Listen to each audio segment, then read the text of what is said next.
You planning on coming into trucking to buy a truck with a carrier that offers a lease purchase program? Are you already in a lease purchase program? Well, you might want to listen up. Things might be about to change. Fmcsa in Ooida got something cooking. Let's get into it.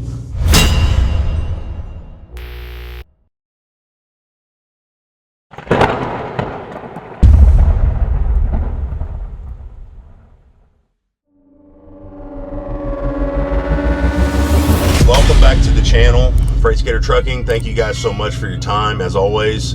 Guys, I do my very best to bring you guys factual information, non-biased factual information. I had a viewer of mine that sent me this link today. It's a FreightWaves article, and I had already seen the link in my newsletter, in my email this morning, and I had already planned on doing a video for this. But this is something that could affect a lot of people, a lot of mega carriers, a lot of carriers, even smaller carriers that do this. So the Fmcsa in Ooida has a panel. Well, they're representing Ooida, but they have a panel that is recommending a ban on all truck lease purchase contracts.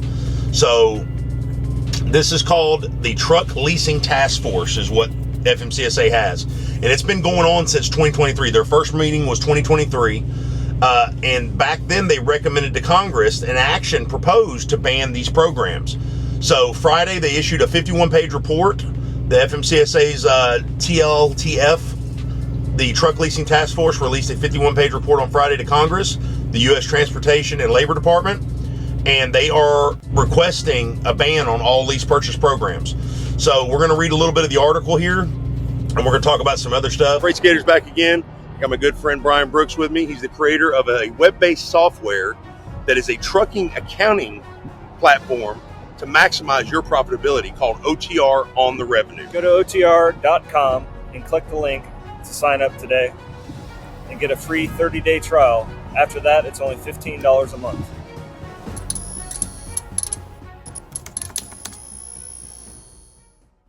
The TLFT findings are clear. It formed a consensus to recommend that such arrangements whereby a motor carrier controls the work, the compensation, and the debts of the driver should be prohibited.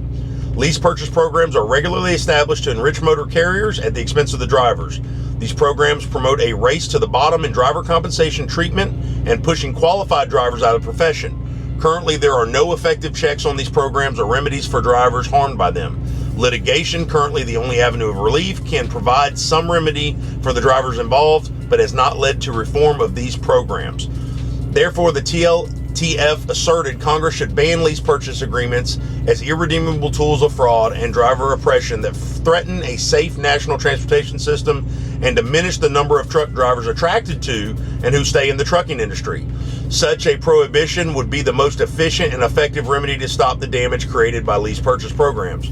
When the task force began, there was a range of perspectives on the panel regarding lease purchase programs used in the trucking industry, the report noted, including those that saw them as a potential path to small business ownership. But outside information collected by a group over the course of its 8 meetings told a consistent and increasingly troubling story that lease purchase programs cause widespread harm without offering meaningful scale opportunities for truck and small business ownership.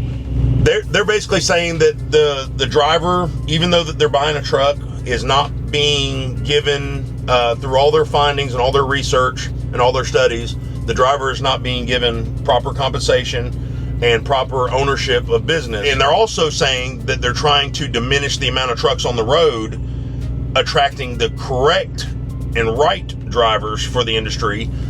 So they're trying to diminish the number of trucks on the road, which ultimately, in my eyes, would drive rates up. Obviously, it's a classic case of supply and demand. If you have more freight than you have trucks, the price, goes up. If you have more trucks than you have freight, the price goes down. It makes sense on a forefront for sure, but a lot of people can be affected by this. Fmcsa is also realistic in the fact that they're not counting on Congress to fully pass a bill to ban the lease purchase programs. So they're also calling for remedial action. They're saying, recognizing the difficulty of relying on Congress to prohibit the practice, the task force recommends alternative actions that could be taken among them. Number 1, congressional oversight. Enact whistleblower protection legislation for drivers reporting lease purchase programs to Fmcsa, CFPB, and the Department of Labor. They're going to say, like, hey, if you let us know that there's a lease purchase program and we need to, investigate it. No retaliation from that company can come to you. They're recommending FMCSA oversight. FMCSA should mandate motor carriers and their affiliates offering lease purchase programs keep accurate records of the experience of those who signed such agreements, including take-home pay per week, average mile driven per week, average days on the road per week, and the number of drivers per year entering into the arrangement. They want Department of Labor enforcement. They want to conduct targeted audits and enforcement of companies deploying lease purchase programs to ensure compliance with Department of Labor regulations concerning misclassification and independent contractor status. CFPB enforcement, prohibit deceptive practices and require disclosures about lease purchase programs.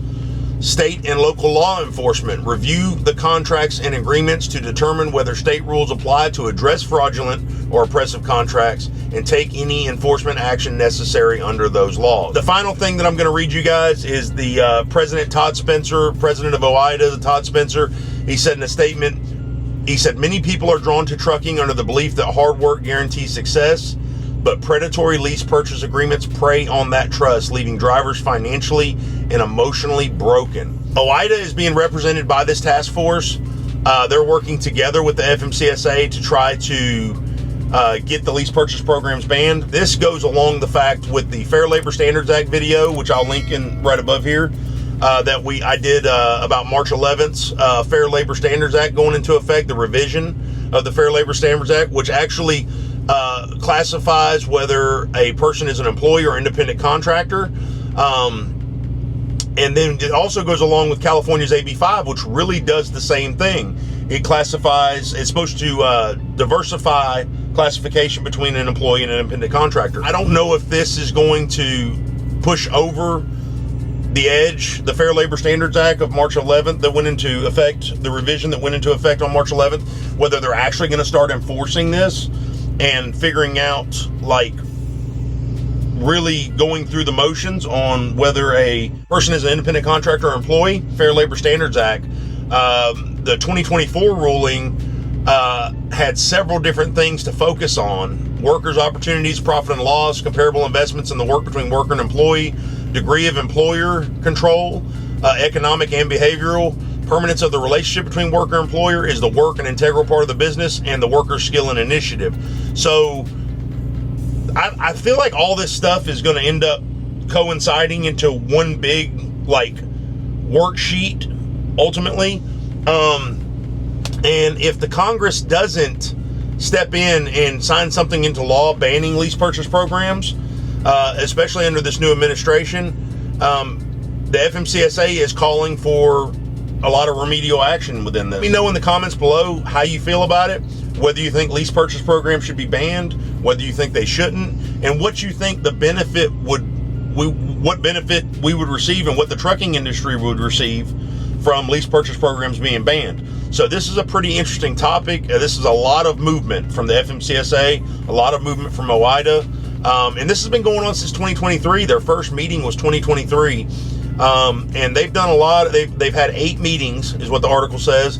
So they've done a lot of oversight and a lot of, they've had a lot of oversight and a lot of research and studying to be done within these 8 meetings. So let me know what you think in the comments below, guys. As always, I'm doing my very best to bring you guys the most accurate information. All the links to all the articles will be in below. Don't forget to check out that March 11th FLSA video that I did, and telling you about the Fair Labor Standards Act update that went into effect on March 11th. And until the next one, guys, you guys stay safe, stay loaded, and God bless. Freight Skater out.